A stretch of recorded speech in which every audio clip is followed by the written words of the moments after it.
Good afternoon. Today we are going to discuss about Industrial Development Bank of India, IDBI. ഇന്ത്യയിലെ development ബാങ്കുകളുടെ വളർച്ചയിലെ ഒരു mile stone ആയിരുന്നു IDBIയുടെ രൂപീകരണം. ഈ IDBI എന്ന് പറയുന്നത് ഡെവലപ്മെന്റ് ബാങ്കുകളുടെ ലീഡർ ആയിട്ടാണ് പ്രവർത്തിക്കുന്നത്. എല്ലാ ഡെവലപ്മെന്റ് ബാങ്കുകളെയും പോലെ ദീർഘകാല വായ്പകൾ വ്യവസായ മേഖലയ്ക്ക് നൽകുക എന്നത് തന്നെയാണ് ഇതിന്റെ ഏറ്റവും പ്രധാനപ്പെട്ട പ്രവർത്തനമായിട്ട് വരുന്നത്. 1964 ജൂലൈയിലാണ് IDBI ഇന്ത്യയിൽ സ്ഥാപിതമാകുന്നത്. പാർലമെന്റിൽ പാസാക്കിയ industrial development bank of India act പ്രകാരമാണ് ആക്ട് 1964 പ്രകാരമാണ് ഇത് ഇന്ത്യയിൽ പ്രവർത്തിച്ചുകൊണ്ടിരിക്കുന്നത്. മഹാരാഷ്ട്രയിലെ മുംബൈയിലാണ് IDBIയുടെ ആസ്ഥാനം സ്ഥിതി ചെയ്യുന്നത്. ഡെവലപ്മെന്റ് അസിസ്റ്റന്റ് ഫണ്ട് രൂപീകരിച്ച് വ്യവസായ സംരംഭങ്ങൾക്കും സഹകരണ സ്ഥാപനങ്ങൾക്കും ആവശ്യമായ ഇടക്കാല വായ്പകളും മീഡിയം ടേം ലോൺസും ലോങ് ടേം ലോൺസും നൽകുക എന്നുള്ളതാണ് IDBIയുടെ പ്രധാന പ്രവർത്തനം. ഇന്ന് ഇന്ത്യയിൽ നിലനിൽക്കുന്ന എല്ലാ തരത്തിലുള്ള നാഷണൽ ഇൻസ്റ്റിറ്റ്യൂഷൻസ് നോക്കുകയാണെങ്കിൽ അതിൽ പലതിൻ്റെയും വേര് IDBIയിൽ തന്നെ ആയിരിക്കും. അതായത് SIDBI, Exim bank, NSE, NSDL അങ്ങനെയുള്ള ഒരുപാട് നാഷണൽ ഇൻസ്റ്റിറ്റ്യൂട്ട്സിന്റെ റൂട്ട് ഉള്ളത് IDBIയിലാണ്.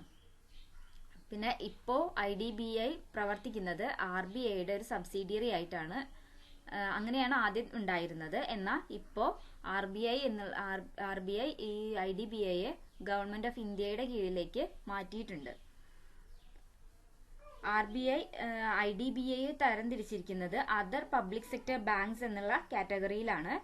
ഇന്ത്യയിലെ ഏറ്റവും വലിയ വികസന ബാങ്ക് എന്നതിനേക്കാൾ ഉപരി ലോകത്തിലെ തന്നെ 10ാമത്തെ വലിയ വികസന ബാങ്കാണ് IDBI. IDBIയുടെ 70.52% ഓഹരിയും കൈവശം വെക്കുന്നത് കേന്ദ്ര ഗവൺമെന്റ് ആണ്. ഗവൺമെന്റ് ഓഹരികൾ എടുക്കുമ്പോൾ SBI ദേശസാൽകൃത ബാങ്കുകൾക്ക് തുല്യമായാണ് IBIയെയും കണക്കാക്കുന്നത്. പിന്നെ IBIയുടെ പാരന്റ് ഓർഗനൈസേഷൻ ആയിട്ട് വരുന്നത് LIC ആണ്.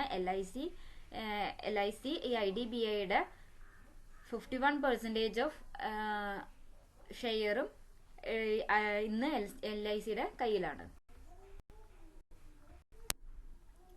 ഇനി നമ്മൾ IDBIയുടെ ഓർഗനൈസേഷനെ കുറിച്ചും മാനേജ്മെന്റിനെ കുറിച്ചാണ് പറയുന്നത്. IDBIയിൽ ഒരു ബോർഡ് ഓഫ് ഡയറക്ടേഴ്സ് ഉണ്ട്. ആ ബോർഡ് ഓഫ് ഡയറക്ടേഴ്സിൽ ഗവൺമെന്റ് ഓഫ് ഇന്ത്യ അപ്പോയിന്റ് ചെയ്യുന്ന ഒരു ചെയർമാനും ഒരു മാനേജിംഗ് ഡയറക്ടറും ഉണ്ടായിരിക്കും. RBI നോമിനേറ്റ് ചെയ്യുന്ന ഒരു ഡെപ്യൂട്ടി ഗവർണർ ഉണ്ടായിരിക്കും.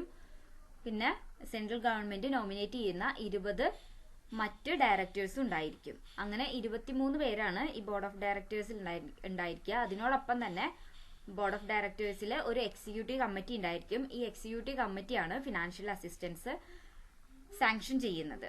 ഈ എക്സിക്യൂട്ടീവ് കമ്മിറ്റിയിൽ 10 ഡയറക്ടേഴ്സ് ഉണ്ടായിരിക്കും. 10 ഡയറക്ടേഴ്സിലെ ചെയർമാനും മാനേജിംഗ് ഡയറക്ടറും ഇൻക്ലൂഡഡ് ആയിരിക്കും. പിന്നെ ഈ IDBIയുടെ ഹെഡ്ക്വാർട്ടേഴ്സ് സ്ഥിതി ചെയ്യുന്നത് മുംബൈയിലാണ്. ഇതിന് 5 റീജിയണൽ ഓഫീസസ് ഉണ്ട്. കൊൽക്കത്തയിലും ഗുവാഹത്തി, ന്യൂഡൽഹി, ചെന്നൈ, മുംബൈ എന്നിവിടങ്ങളിലാണ് ഈ 5 റീജിയണൽ ഓഫീസസ് ഉള്ളത്. ഇതുകൂടാതെ 21 ബ്രാഞ്ച് ഓഫീസസും IDBIക്ക് ഉണ്ട്. ഹെഡ്ക്വാർട്ടേഴ്സ് മുംബൈയില്, പിന്നെ റീജിയണൽ ഓഫീസ് 5 റീജിയണൽ ഓഫീസാണുള്ളത്. കൊൽക്കത്ത, ഗുവാഹത്തി, ന്യൂഡൽഹി, ചെന്നൈ ആൻഡ് മുംബൈ. അങ്ങനെ 5 ഇടങ്ങളിൽ റീജിയണൽ ഓഫീസസ് ഉണ്ട്. അതുകൂടാതെ 21 ബ്രാഞ്ച് ഓഫീസുകളും IDBIക്ക് ഉണ്ട്. Now we turn to functions of IDBI. IDBIയുടെ ഫങ്ഷൻസ് ആണ് ഇനി പറയുന്നത്. നമ്മൾ ആദ്യം പറഞ്ഞു കഴിഞ്ഞു IDBI എന്നുള്ളത് ഒരു ഡെവലപ്മെന്റ് ബാങ്ക് ആണ്. അതുകൊണ്ട് തന്നെ പൊതുമേഖലയിലും സ്വകാര്യ മേഖലയിലും പ്രവർത്തിക്കുന്ന എല്ലാ വ്യവസായ യൂണിറ്റുകൾക്കും ധനസഹായങ്ങളും വായ്പകളും നൽകുക എന്നത് തന്നെയാണ് IDBIയുടെ ഏറ്റവും ഇമ്പോർട്ടന്റ് ആയിട്ടുള്ള ഫംഗ്ഷൻ. അത് ഡയറക്റ്റ് ആയിട്ട് നൽകുന്നുണ്ട്. സ്പെസിഫിക് ഫിനാൻഷ്യൽ ഇൻസ്റ്റിറ്റ്യൂഷൻസിലൂടെയും ഈ ഫിനാൻഷ്യൽ അസിസ്റ്റന്റ് IDBI പ്രൊവൈഡ് ചെയ്യുന്നുണ്ട്. ഇനി അതിന്റെ ഇമ്പോർട്ടന്റ് ഫംഗ്ഷൻസ് ആയിട്ട് പറയുകയാണെങ്കിൽ ഒന്നാമത്തെ ഫംഗ്ഷൻ പറയുന്നത് to provide financial assistance to industrial entrepreneurs. വ്യവസായ യൂണിറ്റുകൾക്ക് ഫിനാൻഷ്യൽ അസിസ്റ്റൻസ് പ്രൊവൈഡ് ചെയ്യുന്നുണ്ട്. അത് വ്യവസായ പ്രൊജക്റ്റുകൾക്ക് വായ്പ കൊടുക്കുന്നു. പിന്നെ മീഡിയം ടേം ലോൺസും ലോങ് ടേം ലോൺസും കൊടുക്കുന്നുണ്ട്. വ്യവസായ സ്ഥാപനങ്ങളുടെ നവീകരണത്തിന് സോഫ്റ്റ് ലോൺസ് പ്രൊവൈഡ് ചെയ്യുന്നുണ്ട്. പിന്നെ മാർക്കറ്റിൽ നിലനിൽക്കുന്ന പലിശ നിരക്കിനേക്കാൾ കുറഞ്ഞ പലിശ നിരക്കാണ് വായ്പകൾക്ക് IDBI ചുമത്തുന്നത്. വ്യവസായ യൂണിറ്റുകൾക്ക് ആവശ്യമായ യന്ത്ര സാമഗ്രികളും പിന്നെ പുതിയ മോഡേൺ ടെക്നോളജിയും ലഭ്യമാകുന്നതിനുള്ള ഫണ്ട് അനുവദിക്കുന്നുണ്ട്. അവസാനം 3 വർഷം തുടർച്ചയായി ലാഭത്തിൽ പ്രവർത്തിക്കുന്നതും 5 വർഷത്തോളമായി വാണിജ്യ മേഖലയിൽ പ്രവർത്തിക്കുന്നതുമായ വ്യവസായ യൂണിറ്റുകൾക്ക് ആവശ്യമായ ക്യാപിറ്റൽ ഫണ്ടും ക്യാപിറ്റൽ റിലേറ്റഡ് എക്സ്പെൻസസ് വഹിക്കുന്നതിനുള്ള ഫണ്ടുകളും IDBI പ്രൊവൈഡ് ചെയ്യുന്നുണ്ട്. അതിനോടൊപ്പം സംസ്ഥാന തലത്തില് വ്യവസായ മേഖലയുടെ വളർച്ചയ്ക്കായിട്ട് പ്രവർത്തിക്കുന്ന SFCs, പിന്നെ SIDC, state industrial development corporations, commercial banks, cooperative banks, RRB ഇത്തരത്തിലുള്ള സ്ഥാപനങ്ങൾക്ക് ആവശ്യമായ ധനസഹായങ്ങളും നിർദ്ദേശങ്ങളും നൽകുന്നുണ്ട് IDBI. പിന്നെ റീഡിസ്കൗണ്ടിങ് സൗകര്യങ്ങൾ നൽകുന്നുണ്ട്. പുതിയ സംരംഭകർക്ക് ആവശ്യമായ സീഡ് ക്യാപിറ്റൽ പ്രൊവൈഡ് ചെയ്യുന്നുണ്ട്. SFCസും അതേപോലെ തന്നെ SIDCസും മുഖേനയാണ് ഈ സീഡ് ക്യാപിറ്റൽ പ്രൊവൈഡ് ചെയ്യുന്നത്. അതിനോടൊപ്പം ഇൻഡസ്ട്രിയൽ ഡെവലപ്മെന്റിൽ എൻഗേജ് ചെയ്യുന്ന ഇൻസ്റ്റിറ്റ്യൂഷൻസിനെ IDBI പ്രൊമോട്ട് ചെയ്യുന്നുണ്ട്. പിന്നെ ഇൻഡസ്ട്രീസിന്റെ എക്സ്പാൻഷനും മാനേജ്മെന്റ് പ്രൊമോഷനും വേണ്ടി ടെക്നിക്കൽ അസിസ്റ്റൻസും അതേപോലെ തന്നെ അഡ്മിനിസ്ട്രേറ്റീവ് അസിസ്റ്റൻസും IDBI പ്രൊവൈഡ് ചെയ്യുന്നുണ്ട്. പിന്നെ വ്യവസായ മേഖലയുടെ ഉന്നമനത്തിനാവശ്യമായ ഗവേഷണങ്ങളും സർവേകളും നടത്തി അതിന്റെ റിപ്പോർട്ട് തയ്യാറാക്കുന്നതിലും IDBI സഹായിക്കുന്നുണ്ട്. ഈ എക്സിം ബാങ്ക് വരുന്നത് വരെ 1982 എക്സിം ബാങ്ക് നിലവിൽ വരുന്നത്. ആ എക്സിം ബാങ്ക് സ്ഥാപിക്കുന്നത് വരെ കയറ്റുമതിക്ക് ആവശ്യമായ ധനസഹായങ്ങൾ IDBI ആണ് നൽകിയിരുന്നത്. പിന്നെ വ്യവസായ യൂണിറ്റുകളുടെ പ്രവർത്തന ഫലമായി ഉണ്ടാകുന്ന മലിനീകരണം തടയുന്നതിന് വേണ്ട പ്രവർത്തനങ്ങൾക്കും IDBI സഹായങ്ങൾ നൽകുന്നുണ്ട്. വലിയ പ്ലാന്റുകൾ നിർമ്മിക്കാൻ സഹായങ്ങൾ നൽകുന്നുണ്ട്. വ്യവസായ യൂണിറ്റുകളുടെ നവീകരണത്തിനും വിപുലീകരണത്തിനും അതേപോലെ തന്നെ അതിന്റെ ഭരണനിർവഹണം മെച്ചപ്പെടുത്തുന്നതിനും വേണ്ട സഹായങ്ങളും IDBI പ്രൊവൈഡ് ചെയ്യുന്നുണ്ട്. അപ്പൊ ഇത്രയാണ് IDBIയുടെ ഫങ്ഷൻസ് ആയിട്ട് വരുന്നത്. പ്രധാനമായിട്ടും 4 ഫങ്ഷൻസ് ആണ്. ഒന്ന്, ഇൻഡസ്ട്രിയൽ എന്റർപ്രൈസസിന് വേണ്ട ഫിനാൻഷ്യൽ അസിസ്റ്റൻസ് പ്രൊവൈഡ് ചെയ്യുന്നു. ഇൻഡസ്ട്രിയൽ ഡെവലപ്മെന്റിൽ എൻഗേജ് ചെയ്യുന്ന ഇൻസ്റ്റിറ്റ്യൂഷൻസിനെ പ്രൊമോട്ട് ചെയ്യുന്നു. പിന്നെ ഇൻഡസ്ട്രിയുടെ എക്സ്പാൻഷനും മാനേജ്മെന്റ് പ്രൊമോഷനും വേണ്ട ടെക്നിക്കൽ അസിസ്റ്റൻസും അഡ്മിനിസ്ട്രേറ്റീവ് അസിസ്റ്റൻസും പ്രൊവൈഡ് ചെയ്യുന്നുണ്ട്.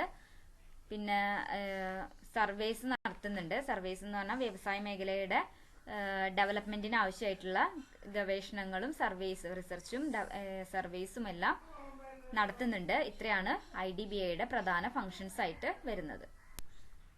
നമ്മൾ മുന്നേ പറഞ്ഞു, പൊതുമേഖലയിലും അതേപോലെ തന്നെ സ്വകാര്യ മേഖലയിലും പ്രവർത്തിക്കുന്ന വ്യവസായ യൂണിറ്റുകൾക്ക് ഫിനാൻഷ്യൽ അസിസ്റ്റൻസും ലോൺസും IDBI പ്രൊവൈഡ് ചെയ്യുന്നുണ്ട്. അത് 2 തരത്തിലാണ്. ഒന്നുകിൽ അത് ഡയറക്റ്റ്ലി ആയിരിക്കും, അല്ലെങ്കിൽ അത് സ്പെസിഫൈഡ് ഫിനാൻഷ്യൽ ഇൻസ്റ്റിറ്റ്യൂഷൻസിലൂടെ ആയിരിക്കും ഈ ഫിനാൻഷ്യൽ അസിസ്റ്റൻസ് പ്രൊവൈഡ് ചെയ്യുന്നത്. അപ്പോൾ അതാണ് ഇനി നമ്മൾ പറയുന്നത്. ഒന്ന് ഡയറക്റ്റ് അസിസ്റ്റൻസ്, മറ്റൊന്ന് ഇൻഡയറക്റ്റ് അസിസ്റ്റൻസ്. അതിനെ കുറിച്ചാണ് ഇനി നമ്മൾ പറയുന്നത്. ഈ IDBI നേരിട്ട് ഇൻഡസ്ട്രിയൽ കൺസേൺസിന് ലോൺസും അഡ്വാൻസസും പ്രൊവൈഡ് ചെയ്യുന്നുണ്ട്. അതിൽ അപ്പർ ലിമിറ്റിന്റെ മുകളിലോ അല്ലെങ്കിൽ ലോവർ ലിമിറ്റിന്റെ മുകളിലോ യാതൊരു റെസ്ട്രിക്ഷൻസും ഇല്ല. അതാണ് ഡയറക്റ്റ് അസിസ്റ്റൻസ് എന്ന് പറഞ്ഞാൽ. ഇനി ഇൻഡയറക്റ്റ് അസിസ്റ്റൻസ് ആണ് അടുത്തത് പറയുന്നത്. ഇൻഡയറക്റ്റ് അസിസ്റ്റൻസ് നൽകുന്നത് ഈ സ്പെസിഫൈഡ് ഫിനാൻഷ്യൽ ഇൻസ്റ്റിറ്റ്യൂഷൻസിലൂടെ ആയിരിക്കും. ഇവിടെ IDBIക്ക് ഈ ടേം ലോൺസ് എല്ലാം റീഫിനാൻസ് ചെയ്യാനായിട്ട് സാധിക്കുന്നുണ്ട്. അതിന്റെ കാലാവധി വരുന്നത് 3 വർഷം മുതൽ 20 വർഷം വരെ ആയിരിക്കും. IDBI ഫിനാൻഷ്യൽ ഇൻസ്റ്റിറ്റ്യൂഷൻസിന്റെ ഷെയർസും ബോൺസും സബ്സ്ക്രൈബ് ചെയ്യുന്നുണ്ട്. അതുവഴി സപ്ലിമെന്ററി റിസോഴ്സസ് പ്രൊവൈഡ് ചെയ്യുന്നുണ്ട്. ഇനി നമ്മൾ IDBIയുടെ ഡെവലപ്മെന്റൽ ആക്ടിവിറ്റീസിനെ കുറിച്ചാണ് പറയുന്നത്. ഡെവലപ്മെന്റൽ ആക്ടിവിറ്റീസിൽ പ്രധാനമായിട്ടും 3 എണ്ണമാണ് വരുന്നത്. Promotional activities, technical consultancy organisations, entrepreneurship development institute. അതിൽ പ്രൊമോഷണൽ സർവീസസിൽ പറയുന്നത് ഈ IDBI ഒരുപാട് പ്രൊമോഷണൽ ആക്ടിവിറ്റീസിൽ എൻഗേജ് ചെയ്യുന്നുണ്ട്. അതിൽ വരുന്ന പ്രധാനപ്പെട്ടവ എന്ന് പറയുന്നത് entrepreneurship development, self employment, wage employment in industrial sector, that is for weaker sections of society through voluntary agencies. Then support to science and technology, entrepreneurs parks, energy conservation, common quality testing centers for small industries. ഇത്തരം promotional activities ആണ് ഈ IDBI provide ചെയ്യുന്നത്. പിന്നെ വരുന്നത് technical consultancy organisations ആണ്. ഈ IDBI consultancy സർവീസസും അഡ്വൈസറി സർവീസസും എന്റർപ്രണേഴ്സിന് പ്രൊവൈഡ് ചെയ്യുന്നുണ്ട്. അതും റീസണബിൾ കോസ്റ്റില്. പ്രധാനമായിട്ടും ന്യൂ എന്റർപ്രണേഴ്സിനും സ്മോൾ എന്റർപ്രണേഴ്സിനാണ് ഇത്തരത്തിലുള്ള സർവീസസ് പ്രൊവൈഡ് ചെയ്യുന്നത്. അതിനായിട്ട് ഒരു ടെക്നിക്കൽ കൺസൾട്ടൻസി ഓർഗനൈസേഷൻ സെറ്റപ്പ് ചെയ്തിട്ടുണ്ട്. ഈ ഒരു ഓർഗനൈസേഷൻ ഒരുപാട് സർവീസസ് പ്രൊവൈഡ് ചെയ്യുന്നുണ്ട് സ്മോൾ എന്റർപ്രൈസസിനും അതേപോലെ തന്നെ മീഡിയം എന്റർപ്രൈസസിനും. പ്രധാനമായിട്ടും വരുന്ന സർവീസസ് എന്ന് പറയുന്നത് പ്രൊജക്ടിന്റെ സെലക്ഷൻ, ഫോർമുലേഷൻ, അപ്രൈസൽ അതിനെല്ലാം സഹായിക്കുന്നുണ്ട്. അതേപോലെ തന്നെ ഇത്തരം പ്രൊജക്റ്റുകളുടെ ഇംപ്ലിമെന്റേഷനും അതിന്റെ റിവ്യൂവിനും സഹായിക്കുന്നുണ്ട്. അതാണ് കൺസൾട്ടൻസി സർവീസസിലും അഡ്വൈസറി സർവീസസും ആയിട്ട് വരുന്നത്. അടുത്തത് പറയുന്നത് എന്റർപ്രണർഷിപ്പ് ഡെവലപ്മെന്റ് ഇൻസ്റ്റിറ്റ്യൂട്ട്. ഇൻഡസ്ട്രിയൽ ഡെവലപ്മെന്റിന് അത്യാവശ്യമായിട്ടുള്ള ഒന്നാണ് എന്റർപ്രണർഷിപ്പ് ഡെവലപ്മെന്റ് എന്നുള്ളത്. ഈ എന്റർപ്രണർഷിപ്പ് ഡെവലപ്മെന്റിന് വേണ്ടിയിട്ട് ഒരു എന്റർപ്രണർഷിപ്പ് ഡെവലപ്മെന്റ് ഇൻസ്റ്റിറ്റ്യൂട്ട് ഓഫ് ഇന്ത്യയിൽ സ്ഥാപിച്ചിട്ടുണ്ട്. അത് സ്ഥാപിക്കുന്നതിൽ പ്രധാന പങ്ക് വഹിച്ച ഒന്നാണ് IDBI. ഇതേപോലെ തന്നെ ഈ entrepreneurship development institute of India പോലെയുള്ള ഇൻസ്റ്റിറ്റ്യൂഷൻസ് ഒറീസയിലും ബീഹാർ, മധ്യപ്രദേശ്, ഉത്തർപ്രദേശ് എന്നിവിടങ്ങളിൽ എസ്റ്റാബ്ലിഷ് ചെയ്തിട്ടുണ്ട്. അതേപോലെ തന്നെ ഈ ഇൻഡസ്ട്രിയൽ ഡെവലപ്മെന്റിന് ആവശ്യമായിട്ടുള്ള സ്റ്റഡീസും സർവേസും കണ്ടക്ട് ചെയ്യാൻ വേണ്ടിയിട്ടുള്ള സഹായങ്ങൾ, ഫിനാൻഷ്യൽ സപ്പോർട്ട് കൂടി IDBI പ്രൊവൈഡ് ചെയ്യുന്നുണ്ട്. ഇതാണ് ഡെവലപ്മെന്റൽ ആക്ടിവിറ്റീസിൽ വരുന്നത്. പ്രധാനമായിട്ടും 3 promotional activities, technical consultancy organisations, consultancy സർവീസസും അഡ്വൈസറി സർവീസസും പ്രൊവൈഡ് ചെയ്യുന്നുണ്ട്.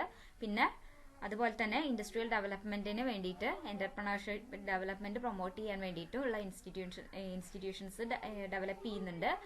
അതേപോലെ ഇൻഡസ്ട്രിയൽ ഡെവലപ്മെന്റിന് ആവശ്യമായിട്ടുള്ള സ്റ്റഡീസും സർവേസും കണ്ടക്ട് ചെയ്യാനുള്ള ഫിനാൻഷ്യൽ സപ്പോർട്ടും പ്രൊവൈഡ് ചെയ്യുന്നുണ്ട്.